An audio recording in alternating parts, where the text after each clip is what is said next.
अस्सलाम वालेकुम, आप देख रहे हैं गूंज और बात हो रही है अर्ली इलेक्शंस की। ख्वाजा आसिफ साहब का एक स्टेटमेंट आया, सुबह उन्होंने एक इंटरव्यू दिया, उसके बाद एक तहलका मच गया। तहलका ये है कि क्या नवंबर से पहले इलेक्शंस हो सकते हैं या नहीं। उन्होंने वजाहती तौर पर एक प्रोग्राम में आकर भी अपनी पोजीशन क्लियर की कि उनका मतलब ये नहीं था। चीफ की तैनाती से कोई फ़र्क नहीं पड़ता, इंतखाबी इस्लाहात ज़रूरी हैं। और इसमें हम भूल गए या वो भूल गए कि इलेक्शन कमीशन ने भी कहा है कि अक्टूबर से पहले तो किसी हाल में वो तैयार नहीं है। उसके बाद हल्का बंदियों का भी मामला है। फिर नवंबर में अगर तैनाती आती है किसी चीफ की तो उससे नजरें चुराना कहाँ की समझदारी है, ये आज समझने की कोशिश करेंगे। लेकिन जरदारी साहब ने आज ख्वाजा आसिफ साहब को क्या एडवाइस दी है, जरा वो सुन लेते हैं। ख्वाजा साहब की अपनी सोच है, मगर ख्वाजा साहब अपने पार्टी की क़यादत के नीचे लाजम है कि वो पार्टी की बात सुने और चलें। उनकी कॉन्स्टिट्यूंसी जो है वो PMLN है, मगर PMLN का मेरे साथ ये डिसीजन है कि जब तक हम इलेक्टोरल रिफॉर्म्स नहीं कर देते, जो मैंने आपको बताया रात को भी, इसे कोई किसी की पोस्टिंग हो ना हो, कोई हो चीफ या ना हो, उससे हमारा कोई सरोकार नहीं है। हमारी पोजीशन ये है कि जैसे आप इलेक्टोरल रिफॉर्म्स करा लें, आप लॉ में तब्दीलियाँ ले आएँ, आप फॉरेन पाकिस्तानीज़ का वोट का डिसीजन ले लें। उसके बाद अगर आपने इकॉनमी ऐसी है और आप समझते हैं कि इलेक्शन में जाना चाहिए, पार्लियामेंट समझती है, तो we have no issue. Economic सूरत हाल आपको इसकी इजाज़त देती है या नहीं देती कि आप अर्ली इलेक्शंस कॉल कर लें? अभी भी जरदारी साहब कुछ नहीं समझते कि ऐसा हो सकता है, लेकिन साथ ही साथ इख्तिलाफ ना सिर्फ ये कि इलेक्शन के वक्त पर है, बल्कि जनरल फैज़ हमीद के हवाले से भी दोनों में इख्तिलाफ पाया जाता है। जरदारी साहब क्या समझते हैं और ख्वाजा आसिफ साहब क्या समझते हैं, ज़रा सुनिए। ख्वाजा साहब की अपनी सोच है, मगर ख्वाजा साहब अपने पार्टी की क़यादत के नीचे लाजम है कि वो पार्टी की बात सुने और चलें। उनकी कॉन्स्टिट्यूंसी जो है वो PMLN है, मगर PMLN का मेरे साथ ये डिसीजन है कि जब तक हम इलेक्टोरल रिफॉर्म्स नहीं कर देते, जो मैंने आपको बताया रात को भी, इसे कोई किसी की पोस्टिंग हो ना हो, कोई फैज अमीन तो बेचारा खुदी लाइन है जी, खुडे लाइन है। लेकिन अगर यही सवाल फवाद चौधरी साहब से पूछा गया तो सॉरी, जो ख्वाजा आसिफ साहब से पूछा गया BBC के इंटरव्यू में, तो उनको ये वाज़े तौर पर बता दिया गया अगर सीनियरिटी लिस्ट में उनका नाम आएगा तो उस पर ज़रूर सोचा जा सकता है। दूसरी तरफ हमने देखा जी, इलेक्शन कमीशन के हवाले से वैसे भी बहुत सारे तहफ़्फ़ुज़ात हैं पाकिस्तान तहरीक इंसाफ के, और आज उन्होंने सुप्रीम जुडिशल काउंसिल में जाने का फ़ैसला किया है। सुप्रीम जुडिशल काउंसिल जो है वो उन्होंने बार बार, वकार सेठ साहब का जब फैसला आया था मुशर्रफ साहब के लिए, तब भी उन्होंने यही बात की थी। काजी फायज़ ईसा के मामले में भी वो सुप्रीम जुडिशल काउंसिल में गए, और साथ ही साथ अब जाहिर है आर्टिकल 209 जब उनको इजाज़त दे देता है सदर को कि वो जुडिशल रेफरेंस फाइल कर सकते हैं जुडिशल सुप्रीम काउंसिल में, तो उस पर अब पहले भी हमने सुना था कि पंजाब के गवर्नर भी कह रहे थे कि लाहौर हाई कोर्ट का फैसला भी वहाँ चैलेंज किया जाएगा, और आज फैसल वावडा साहब की ये रेफरेंस होगी जो कि दायर की जाएगी। साथ ही साथ इलेक्शन कमीशन ने 20 मुनहरिफ अरकान के हवाले से भी आज फैसला महफूज कर लिया था। आज उसको फैसले को सुना दिया गया है और उन्होंने कहा है कि 63A का नहीं होता इतलाक इन पर, इसलिए उन पर कोई सज़ा वाजिब नहीं है। इन सारे नामों में नूर आलम खान साहब का नाम सर फहरिस्त था, लेकिन डहर साहब का भी नाम इसमें था। अहमद हुसैन डहर साहब इस वक्त हमारे साथ मौजूद हैं। अहमद हुसैन डहर साहब, मेरी जब आपसे पिछली दफ़ा गुफ्तगू हुई थी तो मैंने आपसे इसी तरह मुखातिब करके आपको कहा था कि आप नाराज़ क्यों हैं, तो आपने मुझे उस वक्त करेक्ट किया था कि आप नाराज नहीं हैं, आप सिर्फ दुखी हैं। और फिर मुझे याद है कि एक PTI के ही रुकन थे सीनियर, उन्होंने भी यही कहा था कि वो हमारे दोस्त हैं, वो हमारे हक में ही वोट देंगे। तो फिर ये रेफरेंस आपके खिलाफ क्यों, और के थी गया सही? बिस्मिल्लाहिर्रहमानिर्रहीम, इय्याका नअबुदु व इय्याका नस्तईन, इहदिना सिरातल मुस्तकीम। पहली बात यह है कि मैंने पहले भी यही बताया था कि अरसा 2 साल से मैं पार्टी में रहकर पार्टी में इख्तलाफ कर रहा हूँ। पार्टी में रहकर पार्टी में इख्तलाफ करना is not the violation of the any constitution और एनी रूल। अगर हम सही माने में इस्लाह और ये चीज ना करें तो फिर आपका जो पार्टी चेयरमैन है वो मुतल्लिकुल इनान बन जाता है। तो मैंने इस्तीफा भी दिया था, जिसके बाद उसको वापस लिया गया, और मैंने शो कॉज नोटिस भी, मुझे जुलाई 2020 में करप्शन पे आवाज़ उठाने के लिए मैंने शाह महमूद कुरैशी और मुल्तान के मिनिस्टर्स के खिलाफ आवाज़ उठाई थी, तो मुझे शो कॉज नोटिस भी दिया गया था, जो बाद में मुझे वो एग्जेनोरेट कर दिया गया था क्योंकि मेरी बातें साबित हो गई थी। तो पार्टी में रहकर पार्टी के खिलाफ बात करना is not a crime, is not violation of any rule. अब इन्होंने क्या किया कि मैंने कुछ शराइत रखी मसाइल हल करने के लिए, इन्होंने उसको डाइवर्ट कर दिया। जो खान साहब के जो दोस्त हैं, मतलब जो वहाँ के मिनिस्टर्स थे, उन्होंने कहा जी इसने पार्टी छोड़ दी है, ये आपके साथ नहीं है, जबकि मैं तो सिर्फ मुतालबे कर रहा था। और फिर इन द मीन टाइम ये हुआ कि जब आगे आया तो इन्होंने शो कॉज जारी कर दिया। शो कॉज में मैंने लिखा कि मुझे तो मसाइल हल करके दें, ये मेरी शराइत हैं। मैं तो पार्टी में हूँ, ना मैं सिंध हाउस गया, ना मैंने जो है ना, मैं तो पार्लियामेंट लॉजेस में रहता रहा, और मैंने इंटरव्यू भी सारे मीडिया हाउसेज में जाके दिए।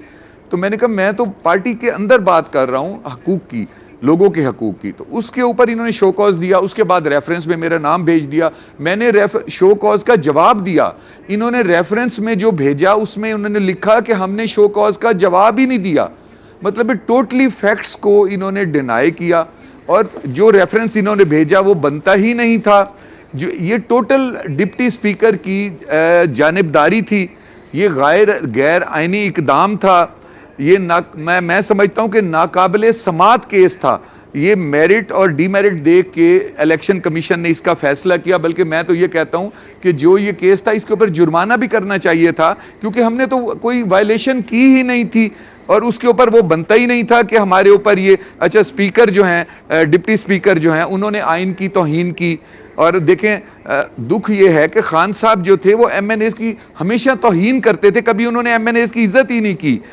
आप इसका सबूत ये है कि फौज के साथ इन्होंने क्या सलूक किया, जिन्होंने इनको उंगली पकड़ के चलाया, और इन्होंने अदलिया के साथ क्या किया, इलेक्शन कमिश्नर जिसका चेयरमैन इन्होंने खुद लगाया उसके साथ ये क्या कर रहे हैं। और अब आप चंद दिनों में देखेंगे कि नैब जिसको ये हीरो कहा करते थे, अब उसके खिलाफ भी जब से गोगी साहिबा वाला केस आया शुरू हो गए हैं। अब यकीन कर लें, मैं जो बात आपसे करना चाहता हूँ कि ये एक्चुअली समझ नहीं आ रही कि एक दिन ये कहते हैं कि सिपह सलार जो है वो मीर जाफिर है, दूसरे दिन ये कहते हैं कि वो जो दौला जो थे सिराजुद्दौला जो है वो मीर जाफिर हैं। यानी कि सिराजुद्दौला वो थे ना जो वहाँ पे हुक्मरान थे, तो शहबाज शरीफ यहाँ हुक्मरान है, तो चीफ ऑफ आर्मी स्टाफ है, और उधर वो कह रहे हैं कि वो भी सिपह सलार थे। एक दिन सिपह सलार को कहते हैं, दूसरे दिन वो सिराजुद्दौला को कहते हैं। अच्छा, फिर आप देखें कि कुछ ऐसे मीडिया चैनल्स हैं जो वो कहते हैं वो भी वही कहते हैं। अच्छा, मैंने आज उस चैनल को बड़े गौर से देखा तो मुझे दुख ये हुआ कि 5 बंदे वहां बोल रहे थे, और 5 एक ही मकतबा फिक्र के थे, और वो जो नीचे क्लिप्स चल रहे थे वो भी उन्हीं के चल रहे थे। तो आप जहन साजी कर रहे हैं कौम की क्या जहन साजी कर रहे हैं कि यानी कि कौम, वो लोग, मैं समझता हूं कि इस वक्त फ्लेयर अप वो लोग हुए हैं जो वो बच्चे जो माँ बाप की लेके खाते हैं, और जो बुजुर्ग बच्चों की लेके खाते हैं, जिनका प्रैक्टिकल लाइफ से कोई ताल्लुक नहीं है, जिनको ये नहीं पता आइन क्या है, कानून क्या है, कॉन्स्टिट्यूशन ऑफ पाकिस्तान क्या है, उसकी हमने कैसे कदर करनी है। और अगर हम कॉन्स्टिट्यूशन पे अमल नहीं करेंगे तो हमारा मुल्क सोमालिया बन जाएगा। और फिर जब एक दिन एक लीडर वज़ीर आज़म साहब ये कह रहे हैं कि जी ये सिपह सलार मीर जाफिर है, दूसरे दिन वो अपनी बात को बदल लेते हैं, पूरे वो लोग भी वैसे ही बदल लेते हैं। तो ये एक जत्था है ऐसा जो सिर्फ पीछे चल रहा है, और मुझे दुख इस बात का हो रहा है कि इसमें हमारे मुल्क की बर्बादी नज़र आ रही है। अब आज एक जगह पे बात हो रही थी तो हमें मुबारक दे रहे थे लोग कि यार आपने तो डिफेक्ट नहीं किया, आप तो पार्टी के साथ हैं। तो मैंने कहा जी अभी भी हमने वहाँ पे अपोजिशन बेंचों पे हम बैठे हैं, तो वो कहने लग गए कि जी आपकी गुफ्तगू से लग तो नहीं रहा कि अब आप पार्टी के साथ हैं। पार्टी के साथ वालों की तो गुफ्तगू नहीं कर रहे डैर साहब आप। आज तो आप पार्टी के साथ नहीं लग रहे, आज तो आप नाराज ही लग रहे हैं, आप दुखी नहीं लग रहे। नहीं, मेरी बात सुने, सच बोलना जुर्म है। देखें जिस तरह का आइन और I am a lawyer, being a lawyer, Khan sahab का सच और सच अलग चीजें हैं। The constitution of Pakistan. जी, जब आप कॉन्स्टिट्यूशन को हिट करेंगे, जब आप कॉन्स्टिट्यूशन को हिट करेंगे, वो कोई भी है, हमारी पार्टी का वजीर आजम है, हमारी पार्टी का चेयरमैन है, हमारी पार्टी का कोई बंदा है, जब आप देखें इस्लामी जमहूरिया पाकिस्तान के आइन को हिट करेंगे तो you are going after our survival. आप इस मुल्क की सर्वाइवल के पीछे जा रहे हैं। जब ये मुल्क ही नहीं बचेगा तो उसमें पीटीआई कहां से आएगी, पीपल्स पार्टी कहां से आएगी, नून कहां से आएगी? तो हमें कुछ अपनी बाउंड्रीज जो है ना वो हमें डिक्लेयर करनी पड़ेगी कि अगर देखें पार्टी में रहकर मैं इख्तलाफ अच्छा डैर साहब मुझे जरा समझाइएगा। अच्छा सॉरी, जो चेयरमैन है वो मुतकिल मुझे जरा ये समझाइए, मुझे ये जरा ये समझा दीजिएगा कि जिस दिन अदम एतमाद की तहरीक पेश हुई, जिस दिन वोटिंग होनी थी, जब हुई नहीं और रात के 12 बज गए, तो उस वक्त आप पाकिस्तान तहरीक इंसाफ का हिस्सा थे या आपके खिलाफ ये रेफरेंस में आपको पता था कि आपका नाम आना है? आपको क्या इंटीमेट किया गया था? जी वहां मैं आपको बताऊं, जिस दिन वोटिंग हो रही थी, वोटिंग हुई थी, इन्होंने बाइकआउट कर दिया। शामू साहब ने तकरीर की, उसके बाद ये चले गए। ठीक है जी, हम वहां बैठे थे तो आप भी चले गए, आप रुके? उस वक्त जिस तरफ नहीं, हम जिस तरफ दूसरे सारे एमएनएस गए जो अपोजिशन के थे और उस वक्त गवर्नमेंट बन रही थी, वो एक आइज का बन गया था। हम जो 20 बंदे थे हम नोज में चले गए, हम नोज में जाके बैठे, आप वीडियो निकलवा लें। हम आइज में नहीं गए, हम नोज में गए हैं। हम उस अदम इत्माद में नोज में गए, आइज में हम नहीं गए। हम कौन हैं? हम आपके अलावा कौन था? हम नहीं, पर हम में आपके अलावा कौन था? हम से मुराद क्या है? कितने लोग थे आप? 20 मेंबर थे जो नोज में गए थे। मैंने उन्हीं की बात करनी है ना। अभी वो अपोजिशन में बैठे हैं। वही 20 अभी हम अपोजिशन में बैठे हैं। देखें, ठीक है, देखें मेरी बात सुने, ये कहीं भी कानून में नहीं लिखा हुआ कि इस्तीफा अगर कहें तो इस्तीफा दे दें। लेकिन हम जहां भी खड़े हैं, जिस जगह भी खड़े हैं, हम पीटीआई में खड़े हैं। लेकिन हमारा सिर्फ ये है कि जो सच है हमने वो बात करनी है, क्योंकि हमने जिनको हम पीटीआई के अरकान जिनके इस्तीफे भेज दिए गए हैं नेशनल असेंबली से, आपका इस्तीफा उसमें शामिल है? जी नहीं, ये किसी भी आइन में नहीं लिखा हुआ कि अगर आपको चेयरमैन कहे इस्तीफा दो तो आप इस्तीफा दे दो। ये लिखा हुआ है कि आप जो चेयरमैन कहेगा तो आप मनी बिल पे भी उसके मुताबिक वोट करेंगे, आप अदम इत्माद पे भी चेयरमैन के कहने पे वोट करेंगे। लेकिन इस्तीफे के लिए कहीं भी नहीं लिखा हुआ कि आप चेयरमैन कहे तो आप इस्तीफा दे दें। ये मैं लॉ की बात कर रहा हूं, आई am a lawyer, I know the law, और मैं कॉन्स्टिट्यूशन की बात कर रहा हूं। ठीक है, तो अब आपका क्या स्टेटस है डहर साहब? मुझे थोड़ा सा क्लियर कर देंगे आपका स्टेटस क्या है? क्योंकि अब आप ऑपोजिशन के मेंबर हैं, आपको कोई सीट का वादा हुआ है, कोई टिकट का वादा हुआ है? ऑपोजिशन में हमने एप्लीकेशन दी है, ऑपोजिशन बेंचेस के लिए हमें ऑपोजिशन बेंचेस अलॉट हो रहे हैं, हम उसमें बैठेंगे और हम जो है उस गरीब के लिए जंग लड़ते रहेंगे जिसने हमें बनाया है, जिसने हमें और मेरी स्टोरी तो आपको पता है कि आप पाकिस्तान तहरीक इंसाफ का हिस्सा नहीं है। ठीक है, हाँ डहर साहब आप दुखी भी थे और अली मोहम्मद खान साहब वसूख से कह रहे थे, अली मोहम्मद खान साहब ने वसूख से कहा था डहर तो हमारा भाई है, वो कहीं नहीं जाता। तो सर ये तो आप कहीं और चले गए, आपने अली मोहम्मद खान साहब का भी भेद तोड़ दिया। नहीं, देखिए मैंने इख्तलाफ किया है असूलों पे, मैंने डिफेक्ट नहीं किया। देखें, डिफेक्ट करने में और कुछ गलतियों को निशानदेही करने में और उनको ठीक पार्टी में रह के कहने में फर्क है। हमारे यहाँ ये समझा जाता है कि जब आपको चेयरमैन कहे कि चेयरमैन कहे जो गलत कहे गलत कर दें, सही कहें सही कर दें। लेकिन हम रिप्रेजेंटेटिव हैं, हम उन्हें बताएंगे कि हमने वादा किया था कि हमने लोगों को सिस्टम ठीक करके देना है, हमने लोगों को इंसाफ देना है, हमने लोगों को जुडिशियल रिफॉर्म्स देने हैं, हमने पुलिस रिफॉर्म्स देने हैं। बहुत शुक्रिया आपका, बहुत शुक्रिया, थैंक यू सो मच। बस थैंक यू डैड साहब, आपकी पोजीशन क्लियर हो गई जी। मैं आप शब्बीर शाह साहब है हमारे साथ, एक्सपर्ट हैं, वो भी लॉ के जाहिर आइन भी बहुत समझते हैं। सर आपसे जानना चाहूंगी, आज जो 63 के हवाले से मुनहरिफ अरकान थे 20, उनके खिलाफ जो आज जो रेफरेंस थी उसको खारिज कर दिया है इलेक्शन कमीशन ने। अब मामला आ जाता है 24 मुनहरिफ अरकान का जो पंजाब असेंबली के हैं, जिनके जवाब दाखिल हो चुके हैं। अब आपको क्या लगता है कि ये अगर देखा जाए तो लगता है कि इनको भी शायद इसी तरह से खारिज कर दिया जाए, इनके खिलाफ भी रेफरेंस, क्योंकि कहा जाता है कि पार्लिमानी पार्टी एक डायरेक्शन आपको देती है और वो पार्लिमानी पार्टी ने डायरेक्शन ही नहीं दिया। तो क्या आप समझते हैं पंजाब वाला मामला डिफरेंट होगा to what happened in National assembly?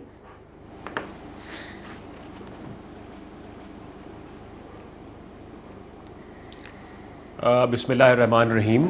सना, ये जो क्वेश्चन आपने पूछा है ये इलेक्शन कमीशन का, सबसे पहले मैं ये डिस्क्लेमर दे दूं कि अभी तक मैंने फैसला पढ़ा नहीं है। इलेक्शन कमीशन का फैसला हमारे सामने नहीं है। प्रॉपरली उस पर कॉमेंट उसको पढ़ने के बाद ही किया जा सकता है कि कौन से ग्राउंड्स पे, unless you have the reasons before you, आपके सामने हैं तो मेरी इस्लाह कर दें, उस पर कमेंट किया जा सकता है। लेकिन वो 63(1)(a) उन्होंने कहा है कि, sorry I will just tell you, Shabbir Shah sahab वो कह रहे हैं कि 63(1)(a) का इतलाक नहीं होता क्योंकि आपको वो एक्ट करना होता है, because they haven't resign from the party and they did not vote in favour of no confidence. तो उस हवाले से ये इस रेफरेंस को खारिज किया गया।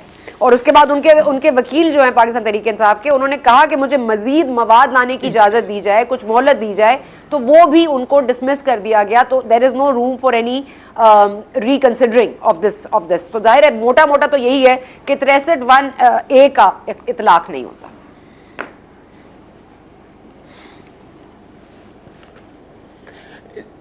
Thank you for updating me on that. लेकिन मैं जो आपको कह रहा था कि रीजंस देखने पड़ेंगे, क्योंकि बज़ाहिर 63(a) में कम से कम डिफेक्शन जो है वो एक स्ट्रेट फॉरवर्ड डिफेक्शन की हद तक ओपन एंड शट केस नज़र आता था। आप ये अप्रिसिएट करेंगी कि जो आर्टिकल 186 ऑफ द कॉन्स्टिट्यूशन में एडवाइजरी जुरिस्डिक्शन में जो सुप्रीम कोर्ट जिसको कंसिडर कर रही है, वहाँ ये क्वेश्चन था कि क्या डिफेक्शन तो हो चुकी, क्या डिफेक्शन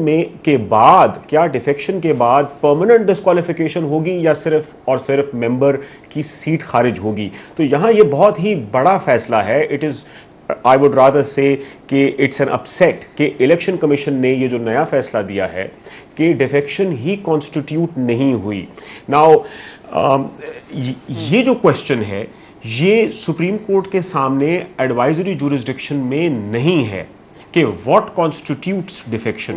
वहां सुप्रीम कोर्ट से ये पूछा जा रहा है कि अगर डिफेक्शन हो जाती है उसके बाद पेनल्टी का क्वांटम क्या होगा, क्या सिर्फ वन टाइम डिस्क्वालिफिकेशन होगी कि सीट खारिज होगी, या लाइफ टाइम डिस्क्वालिफिकेशन होगी। नाउ ये जो क्वेश्चन, इसीलिए मैं चाह रहा था कि मैं देखूं कि इलेक्शन कमीशन की रीजनिंग क्या है, वो काफ़ी इंटरेस्टिंग होंगे।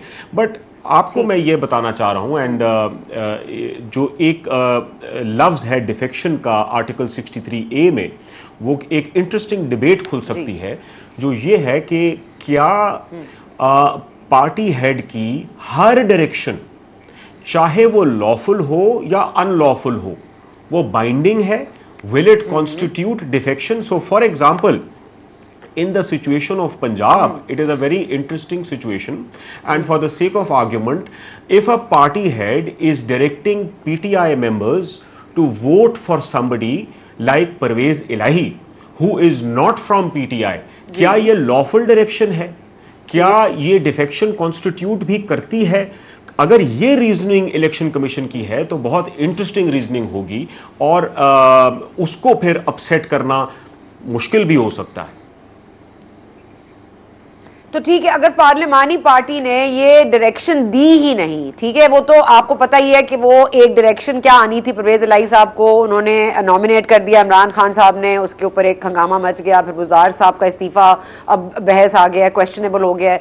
अब ये तमाम तर चीज़ें वज़ीर आज़म और बुज़दार साहब और परवेज इलाही के दरमियान ही रह रही हैं। और अभी भी आप देख लें कि हमारे पास 2 चीफ मिनिस्टर्स बैठे हैं इस वक्त पंजाब में, और गवर्नर साहब हैं जो बज़द हैं कि मैं गवर्नर हूँ, जो कि नहीं है। लेकिन अब इसके ऊपर आर्टिकल 101 भी है, 48 भी है, आर्टिकल 101 का क्लॉज 3 लेकर वो कल भी बात कर रहे थे अटॉर्नी जनरल साहब।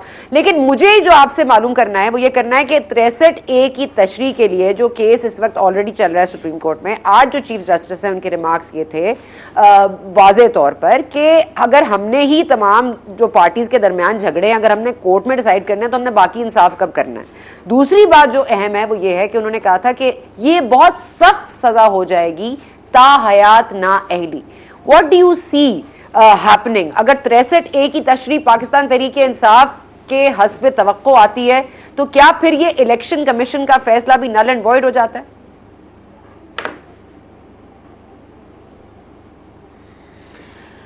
सना, मुझे अगर आप इजाज़त दें तो मैं जो पहले मैंने आपको अपने ओपिनियन दिया है उसमें ज़रा एक बारीक पॉइंट है जिसको आप कंसिडर करें और नोट करें, then I will move to your second question.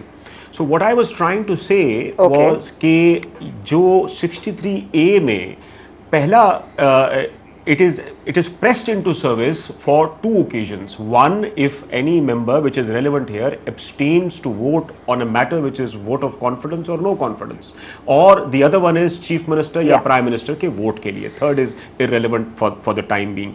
लेकिन जो operative part है 63A का, वो ये कहता है कि जब पार्टी हेड एक लिखता है कि a member has defected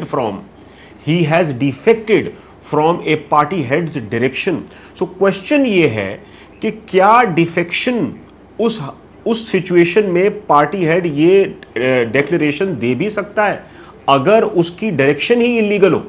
सो सवाल ये है कि अगर फर्ज करें कि हॉर्स ट्रेडिंग इन रिवर्स होती है, कि अगर in a situation where a PTI member says कि जनाब मेरे पार्टी हेड ने फर्ज कर लें कि एक मखसूस चीफ मिनिस्टर के कैंडिडेट को जिताने के लिए पैसे ले लिए हैं, तो क्या, और अब पीटीआई के मेंबर को एक डायरेक्शन दी जा रही है कि आप हमने पैसे ले लिए, अब आपने लेट्स सपोज गॉड फॉरबिड कि अगर पैसे लिए गए हों इस सिचुएशन में, I don't know, I am not privy to anything, आपने चौधरी परवेज इलाही को वोट इसलिए करना है क्योंकि हमने पैसे ले लिए। Now will that party direction be binding? आईनी तौर पे क्या वो डिफेक्शन होगी? I think not. So only legal and lawful party. No, I get what you are saying, बिल्कुल ठीक कह रहे हैं आप। ये कह रहे हैं कि वो वैसे भी नहीं, सॉरी, मैं एक मिनट आवाम के लिए, सर आपकी डिफेक्शन जो है ना, हाँ मैं ये कह रही हूं कि आप जो कह रहे हैं वो यही कह रहे हैं कि परवेज इलाही को वोट देने की भी तलकीन करना कैन बी अनलॉफुल, आप ये कह रहे हैं ना? Absolutely, absolutely, Exactly. So I am just saying कि फिर डिफेक्शन ये भी है कि आपने परवेज इलाही, it is for this reason that I say that election commissions, yes, you've hit the nail on its head. This is precisely what I was trying to put across, but let's now I can study law. Now I should study law.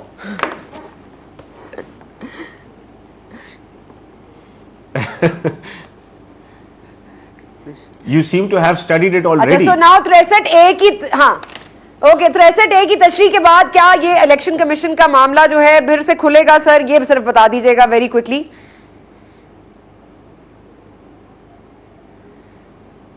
देखिए supreme court के सामने 186 is article 186 advisory jurisdiction है।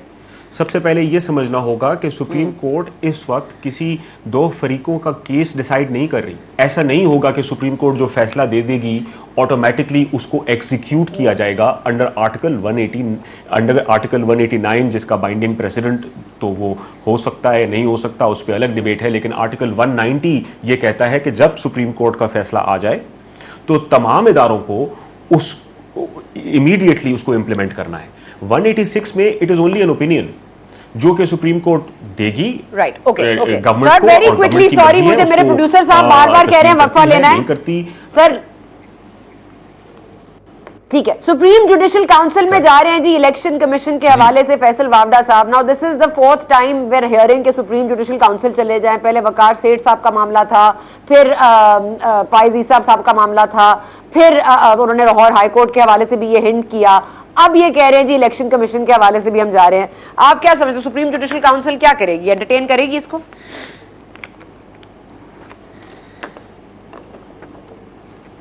देखिए, supreme Judicial council के पास तो अगर कोई भी सिटीजन का ये अख्तियार है, किसी भी जज के लिए वो कंप्लेंट कर सकता है, और सुप्रीम जुडिशियल काउंसिल को अगर लगता है तो वो एंटरटेन कर सकती हैं। लेकिन it is very unfortunate and not even shocking any more now that such tactics are being resorted to already. Justice Qazi Faez Isa के केस में government has on record said that हमसे बड़ी गलती हो गई, कोई उसकी रिस्पॉन्सिबिलिटी लेने के लिए तैयार नहीं था, और अब दोबारा once the governor has exercised this power wrongfully, I would say, this is to me it is tantamount to pressurizing the judges, which should not be resorted to. ऐसा नहीं होना चाहिए।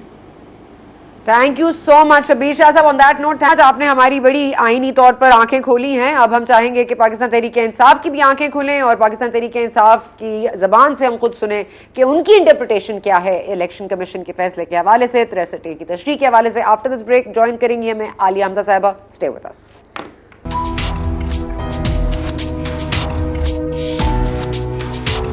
And welcome back. हमारे साथ मौजूद है पाकिस्तान तहरीक इंसाफ से आलिया हमजा साहिबा। Alia, thank you so much for joining us. Alia, very quickly, मैं इलेक्शन कमीशन के हवाले से, ज़ाहिर आपके तहफ़्फ़ुज़ात थे, अभी भी हैं, आज फैसला आ गया है, आपके वकील को मज़ीद मोहलत नहीं दी जा रही, मज़ीद मवाद की इजाज़त नहीं दी जा रही। सुप्रीम जुडिशल काउंसिल में एक रेफरेंस दायर कर रहे हैं फैसल वावडा साहब। अब ये मामला कहाँ जाएगा, सुना है अब आपको नैब से भी जो है वो प्रॉब्लम होने वाली है, क्या कहेंगी? बिस्मिल्लाहिर्रहमानिर्रहीम। सबसे पहले तो मैं ये कहूँगी कि पूरी दुनिया ने सिंध में जो मंडी लगी थी, सिंध हाउस में जो पैसे की चमक दिखाई गई थी, इन 20 मुनरिफ अरकान को वहाँ पर बैठे हुए देखा है, जिनको शो करके इत्तेहादियों को हुकूमत में शामिल किया गया था। और अगर इलेक्शन कमीशन इतनी सफ़ेद जो सामने नज़र आने वाली धांधली है, जिससे एक हुकूमत की अक्सरियत को अक़लियत में बदल दिया गया, अदम एतमाद को कामयाब बनाया गया, जमहूरियत पर शब खून मारा गया, अगर उस पर भी इलेक्शन कमीशन का ये रवैया है तो हमें तो फिर फातिहा ही पढ़ लेनी चाहिए अपने इदारों की। आज तक हम अपने इदारों की बालादस्ती के लिए बात करते थे, अब भी हम ये चाहते थे कि वो जुर्रत करें, वो जुर्रतमंदाना फैसले करें। यानी आप इलेक्शन कमीशन की बायसनेस इससे देख लें कि डस्का इलेक्शन के अंदर तो रात गए तक वो जागते रहते हैं और सब कुछ मॉनिटर करते रहते हैं, और PMLN की जो कैंडिडेट है वो 23 हल्कों पर री इलेक्शन मांगती है, लेकिन वो पूरे डस्का में री इलेक्शन कराते हैं। यहाँ पर हमारे एक MNA को सिर्फ इस बात के ऊपर डिस्क्वालीफाई कर दिया जाता है कि उसने हल्के में जाकर अपने भाई की कैंपेन की थी। खान साहब को जिस तरह के इन्होंने नोटिस भेजे, और उसके बाद में खुद पिटिशनर थी यूसुफ रजा गिलानी के केस के अंदर, सबने देखा यूसुफ रजा गिलानी के बेटे को जिस तरह से हमारे MNAs के ज़मीर वो खरीद रहा था, वो सारी वीडियोस मौजूद है। उसके बाद 1 साल लटकाने के बाद इन्होंने यूसुफ रजा गिलानी को भी क्लीन चिट दे दी। आज ये जो मुनहरिफ अरकान वाला है, कल मैं खुद इलेक्शन कमीशन में मौजूद थी, MPS का केस था, 26 MPS का केस था, 26 MPS ने यहाँ पर वजीर आला को, इम्पोर्टेड वजीर आला को मुसल्लत किया पंजाब के अंदर। पूरी तरह का आईनी बहरान है, उनको बताया गया कि आईनी बहरान है पंजाब में, इसको सॉर्ट आउट करें, 30 मिनट की हियरिंग करें, लेकिन उन्होंने हमें एक तारीख दे दी और कहा कि जुम्मे से आर्ग्यूमेंट स्टार्ट करेंगे। क्यों? अगर अदालतें रात के 12 बजे लग सकती हैं, अगर इस्लामाबाद हाई कोर्ट रात को 10 बजे खुल सकती है, तो क्या कल इलेक्शन कमीशन बैठकर MPS का केस नहीं सुन सकता था? वहां पर फैसला करते, ओपन एंड शट था, उन्होंने वोट दिया है वोट देकर, तो वो 63A के लिहाज से उनकी डिस्क्वालिफिकेशन बनती है। इलेक्शन कमीशन को उनको डिस्क्वालीफाई करके पंजाब के आईनी बहरान का हल निकाल लेना चाहिए था। लेकिन यहाँ पर तो ये इंतजार कर रहे हैं कि किस तरह से हमारे गवर्नर को धक्के मारकर गवर्नर हाउस पर कब्जा करें और उसके बाद अपनी मन मर्जी की, जिस तरह वफाक में हुकूमत मुसल्लत के, पंजाब में हुकूमत मुसल्लत करें। देखिए, मैं आपको बता रही हूँ, इलेक्शन कमिश्नर हो जाए, इलेक्शन कमीशन हो जाए, पाकिस्तान की सबसे बड़ी पार्टी को उन पर तहफ़्फ़ुज़ात हैं। उनके पास बेहतरीन मौका था, और इससे बढ़ के जब सुप्रीम कोर्ट में ये सारी पिटिशन चल रही थी, जब डिप्टी स्पीकर की रिव्यू पर जो फैसला होने लगा था, जो मुल्क का फैसला होना लगा था, वहाँ पर यही इलेक्शन कमिश्नर गए थे और उन्होंने कहा कि जो मेरा काम है, यानी 90 दिन में मुल्क में इलेक्शन कराना, मैं वो भी नहीं करा सकता।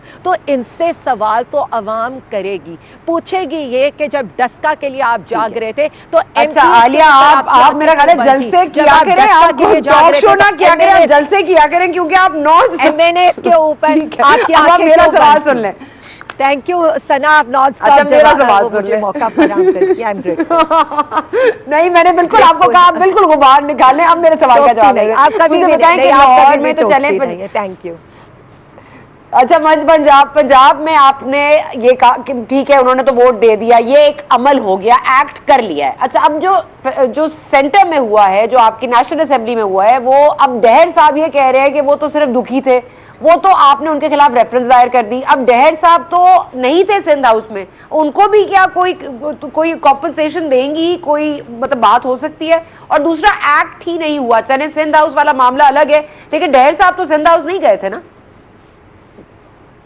देखिए, सबसे बड़ी बात यह कि 63A की तशरीह जिस पे अदल ईद की छुट्टियों में चला गया था, 1 महीने से पेंडिंग पड़ी है। तो हम तो वो कह रहे थे, पता यही करते थे कि जी कानून अंधा होता है, यहाँ तो लग रहा है कानून अंधा बेरा सब कुछ ही नज़र आ रहा है हमें। अब जहाँ तक आप ये बात करिए, सारे मुनहरिफ अरकान मीडिया पर आकर इन्होंने क्या क्या बातें की हैं। इन्होंने मीडिया पर आकर ये नहीं कहा कि ये हमारी हुकूमत गिराना चाहते हैं, इनके एक एक क्लिप्स मौजूद हैं। तो इलेक्शन कमिश्नर साहब बैठते तो सही, 24 घंटे इनके क्लिप्स तो देखते, जिनके अंदर ये ओपनली ये कह रहे हैं कि जी हम पार्टी के फैसले से इख्तिलाफ करते हैं, पार्टी से। जी बिल्कुल, उनके आप जितने मर्जी प्रोग्राम के क्लिप्स उठा के देख ले। पहले वो खान साहब को उर्तगुल कहते थे, अब वो उर्तगुल से सीधे वो मुनहरिफ अरकान में चले गए, और अब भी वो तो यूसुफ रजा गिलानी के साथ फिर रहे हैं। उनका हमारी पार्टी से क्या ताल्लुक है? यही तो बात है, मुनाफकत इसी को तो कहते हैं। आप एक दफा आकर टीवी के ऊपर कहें जी हमें टिकट मिल रहा है। आज के जलसे में मरियम नवाज की सबसे इंपॉर्टेंट बात तो इलेक्शन कमिश्नर को तो सोमोटो ले लेना चाहिए था, जब उन्होंने कहा कि इमरान खान तुम्हारी हुकूमत तुम्हारे उन MNAs ने गिराई है जहां पर नून लीग का टिकट चला है। तो नून लीग के टिकट के पीछे जिन MNAs ने हमारे वोट को बेचा है, तो वो मुनहरिफ अरकान नहीं होंगे तो कौन होंगे? सारी दुनिया को पता है कि इत्तेहादियों को किस तरह से MQM को ज्वाइन कराया गया, किस तरह से काफ लीग के अंदर फूट डाली गई। इन्हीं मुनहरिफ अरकान को सिंध हाउस में मिलवाया गया ना, इन्हीं को दिखाया गया। ये जो पूरी साजिश तैयार हुई थी, ये जो अमेरिकन एम्बेसडर से मिले थे जाकर, ये पूरी जिस साजिश का ताना बाना, अब तो हमारे प्राइम मिनिस्टर साहब भी ऑन द फ्लोर मान गए। अब तो मैं कुछ नहीं कहती हूँ इसके ऊपर, लेकिन सना मैं इससे भी ज़्यादा आज जो 2-3 बातों के ऊपर बात करना चाह रही थी, और आई एम श्योर कि आप जितनी बोल्ड हैं और आप जितनी इजाज़त देती हैं मुझे बात करने की, बात होनी चाहिए थी। आज तो ख्वाजा आसिफ इम्पोर्टेड वजीर दिफा की स्टेटमेंट के ऊपर क्या कोई इदारा आकर जवाब तलबी करेगा? क्या कोई काले शीशों वाली गाड़ी उसी तरह से आएगी जिस तरह इमरान रियाज के घर और सोशल मीडिया एक्टिविस्ट के हमारे गरीब बच्चों के घर जाके FIA वो करे? पहले तो वो तो पूरी चार्जशीट आपके ऊपर लेकर आए हैं कि जी चीफ ऑफ आर्मी स्टाफ की तैनाती का मसला था, इमरान खान उनकी तैनाती करना चाहते थे, तो तैनाती करना चाहते थे इसलिए उनकी हुकूमत को घर भेज के अमरीकी साजिश के सहूलतकार बना गया। तो सवाल Alia, I really don't have time, you have to wrap up, please Alia, मेरे पास वक्त कम है, क्विकली। और ठीक है, ये एक आपका पॉइंट हो गया, ख्वाजा आसिफ साहब का हो गया, मरियम साहबा का हो गया। दूसरी चीज लास्ट जरदारी साहब पर मैं आना चाहती हूँ। जरदारी साहब ने आज जिन हाजिर जनरल के बारे में कहा है, मुझे कोई यहाँ पर कहेगा कि क्या सिर्फ सिलेक्टेड जनरल्स के ऊपर कमेंट करना मना है या एक पर्टिकुलर को सिंगल आउट किया जा रहा है? क्या फौज में कोई बगावत होने लगी है? हमें भी तो कुछ समझा दें, हमें तो समझ नहीं आती। बिलावल जरदारी वहां पर छड़ी पकड़ के खड़ा होता है जिस दिन वोट। मेरा ख्याल है आलिया, अब आप ये क्लिप्स निकालें, मरियम वाला भी, जरदारी वाला भी, अब आपका चक्कर लगना चाहिए, इलेक्शन कमीशन भी। ठीक है, ठीक है, thank you Alia, that's all I have time for, thank you so much for joining us. और आपने चले आलिया, बहुत शुक्रिया आपका, थैंक यू। आप हमेशा जाहिर है बड़ी जामे गुफ्तगू करती हैं, अच्छी या बुरी या गलत या नहीं, अब ये फैसला हम छोड़ देते हैं आप पर। वक्फा लेने जा रहे हैं, वक्फे के बाद आएंगे तो नून लीग का मौक़िफ़ जानने की कोशिश करेंगे इस ब्रेक के बाद।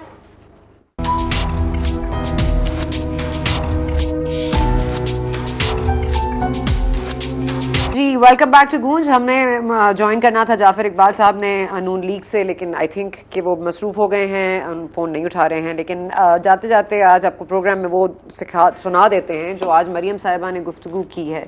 स्वाबी में आज जलसा किया उन्होंने, और उसको मिनी लाहौर भी कहा, मिनी पंजाब भी कहा। और उन्होंने आज एक बात की जो आज इलेक्शन कमीशन का जो फैसला आया है 20 मुनहरिफ अरकान के हवाले से, उसकी थोड़ी सी शायद तरदीद हो गई है या तायीद तो नहीं होती। क्या फरमाया मरियम नवाज ने, जरा सुन लेते हैं। 4 साल हुकूमत करने के बाद आज 4 सेकंड भी अपनी कारकर्दगी के बारे में नहीं बोल सकता। झूठे खत के ड्रामे की जरूरत तो पड़ती है ना, फिर साजिश का ड्रामा रचाने की जरूरत तो पड़ती है ना। बात यह है, साजिश तो एक बहाना था, मकसद कारकर्दगी छुपाना था कि अवाम जानती है कि तुम्हारे खिलाफ कोई साजिश नहीं हुई। बात यह है कि ना तुम्हें नवाज शरीफ ने निकाला, ना तुम्हें किसी गैर मुल्की साजिश ने निकाला, तुम्हें निकाला तो तुम्हारे अपने एमएनएज ने तुम्हें निकाला, तुम्हारे अपने एमएनएज ने तुम्हारे अपने एमएनएज ने तुम्हें निकाला, कह रही हैं खान साहब को मरियम साहिबा। और ये बात बिल्कुल उस बात की नफ़ी करती है जो कि आज इलेक्शन कमीशन के हवाले से जो फैसला आया है, जिसमें कहा गया है कि उन्होंने एक्ट अपॉन नहीं किया। नूर आलम खान ज़ाहिर है इसमें सर फहरिस्त हैं। नूर आलम खान साहब को भी कहा गया कि 63A1 का इतलाक़ उन पर नहीं होता, क्योंकि उन्होंने ना एक्ट अपॉन किया और ना ही पार्टी से इस्तीफ़ा दिया, ना अदम एतमाद का हिस्सा बने। तो ये बात करना क्या इस चीज़ को मज़ीद तक़वियत देता है, जो खान साहब का मंत्रा है, जो उनका नैरेटिव है। और साथ ही साथ जरदारी साहब ने भी आज जो गुफ्तगू की एक सिटिंग जनरल के हवाले से, वो भी अगर हम कह रहे हैं कि किसी भी जनरल के हवाले से या फ़ौज के हवाले से या इदारों को टारगेट नहीं करना चाहिए, तो फिर वो बात भी नहीं करनी चाहिए। इस पर हमें दीजिए इजाज़त, आपसे इंशाल्लाह मुलाकात होगी अब कल। Thank you for watching today.